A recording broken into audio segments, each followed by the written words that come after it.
Hello everyone, स्वागत है आपका अपने चैनल आर्ट स्टडी क्लासेस में। हमने आपके लिए बाल विकास के महत्वपूर्ण प्रश्न लाए हुए हैं जो 7 जुलाई के एग्ज़ाम के लिए आपके लिए बहुत ज़्यादा इम्पॉर्टेंट है। 7 जुलाई के एग्ज़ाम में आप इन प्रश्नों की श्रृंखला को अगर पढ़ के जाएंगे तो यह प्रश्न आपके लिए हेल्पफुल भी हो सकते हैं या हूबहू ऐसे प्रश्न आपको मिल सकते हैं।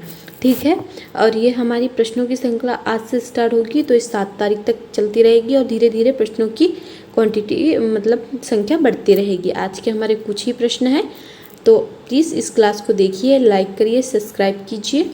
तो आज क्लास हम स्टार्ट करते हैं। आज का हमारा फर्स्ट क्वेश्चन है, रोज़ा शाही धब्बा निम्न में से किस श्रेणी में रखा जाता है। हमारे ऑप्शन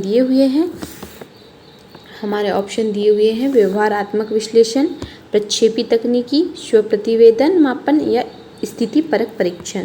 तो हमारा आंसर हो जाएगा प्रक्षेपी तकनीकी। नेक्स्ट है हमारा, बच्चों की प्रतिभाशालिता निम्न के कारण हो सकती है।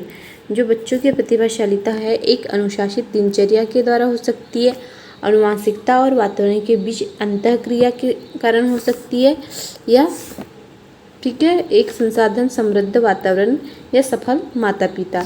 तो जो बच्चों की आनुवंशिकता और वातावरण के बीच जो अंतःक्रिया होती है इससे बच्चे प्रतिभाशाली हो सकते हैं। आनुवंशिकता से हमें तात्पर्य मिलता है उनके माता पिता या उनके परिवार में अगर सभी मानसिक विकृतियों से रहित है तो वह अच्छा प्रतिभाशाली बच्चा होगा। ठीक है, अगर उनकी मानसिक विकृति या तो माता की अच्छी नहीं है या पिता की नहीं है तो कहीं ना कहीं बच्चों पर कुछ ना कुछ प्रभाव पड़ता है।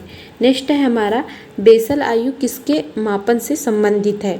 तो बेसल आयु व्यक्तित्व, अभिवृत्ति, बुद्धि या अभिक्षमता। तो बुद्धि से संबंधित है हमारी बेसल आयु। ठीक है, इम्पॉर्टेंट क्वेश्चन है। नेक्स्ट है हमारा, कक्षा में सृजनात्मक और प्रतिभाशाली, हमारा हो जाएगा ये प्रतिभाशाली। ठीक है, प्रतिभाशाली बच्चों के लिए आवश्यक हस्तक्षेप निर्भर करता है अगर शिक्षक द्वारा अनुकूलित और प्रेरक निर्देशन के तरीकों का उपयोग किया जाए तो बच्चे प्रतिभाशाली बन सकते हैं। ऑप्शन नंबर 2 इसका आंसर हो जाएगा। नेक्स्ट है हमारा, 25 वर्षीय लड़का जिसकी मानसिक आयु 16 है तो क्या होगी। इसका सूत्र क्या होता है बेटा, मानसिक आयु का सूत्र होता है हमारा 25 और मानसिक आयु ऊपर रख देंगे हमारा और गुणा 100।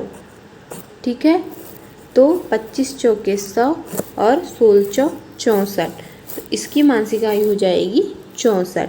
ठीक है, नेक्स्ट है हमारा, निम्नलिखित में से कौन सी अवस्था में शारीरिक विकास की दर सबसे धीमी गति से होती है। हम धीमी गति पूछा गया है, क्या पता कभी कभी तेज गति। तो सबसे ज़्यादा जो तेज होती है वो शैशवावस्था में होती है और धीमी होती है हमारी बाल्यावस्था में। नेक्स्ट है हमारा, मादा युग्मक या अंडाणु में निम्नलिखित में से क्या पाया जाता है। केवल वाई गुणसूत्र, केवल एक्स गुणसूत्र, एक्स और वाई गुणसूत्र, केवल आलैंगिक सूत्र। जो मादा है उनमें सिर्फ क्या पाया जाता है, एक्स गुणसूत्र पाया जाता है। मादा में एक्स पाया जाता है, ठीक है, और नर में पाया जाता है एक्स वाई। ठीक है, ध्यान दीजिएगा, पूछा जाता है। और किसी भी लिंग का निर्धारण कब होता है, अगर एक्स वाई का युग्म होगा तो यहाँ पे हमें लड़का की प्राप्ति होगी और एक्स का जो संगम होगा तो यहाँ से लड़की की प्राप्ति होगी। ठीक है, ये हमारे को बहुत बार पूछा जाता है। मानसिक स्वास्थ्य और निम्न में से घनिष्ठ संबंध है। कौन कौन से मानसिक स्वास्थ्य और किसका संबंध घनिष्ठ है, तो मानसिक स्वास्थ्य और जो अभिवृत्ति या स्वीकार्यता या बचने या समायोजन का, तो हमारा जो ऑप्शन हो जाएगा समायोजन का घनिष्ठ संबंध होता है। ठीक है, अंतर्मुखी व्यक्तित्व के लोग रुचि रखते हैं किस में रखते हैं, सामाजिक कार्यों में, मित्रों में, स्वयं में या पार्टी में। अगर कोई व्यक्ति अंतर्मुखी है तो सामाजिक कार्यों में तो रखेगा ही नहीं, मित्रों में भी बहुत कम, उसका जो पार्टनरशिप होगी बहुत कम होगी। स्वयं में रखता है, पार्टियों में तो जाएगा नहीं क्योंकि वो अंतर्मुखी है, अपने आप में ही खुश रहता है। तो अंतर्मुखी का सबसे ज़्यादा रुचि होती है स्वयं में। ठीक है, नेक्स्ट है, मानसिक स्वास्थ्य की नियमों को खोजने और उन्हें बनाए रखने अध्ययन का केंद्र बिंदु है। सेफलर, हेडर, फील्ड, ड्राइवर या टैडे, इनमें से किसने यह कहा है?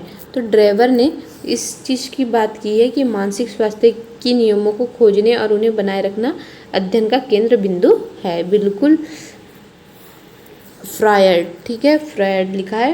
फ्रायड के अनुसार हमारे मूल्यों का आंतरिकरण निम्न में से होता है: इदम में, अहम में, पराअहम में और परिस्थितियों में।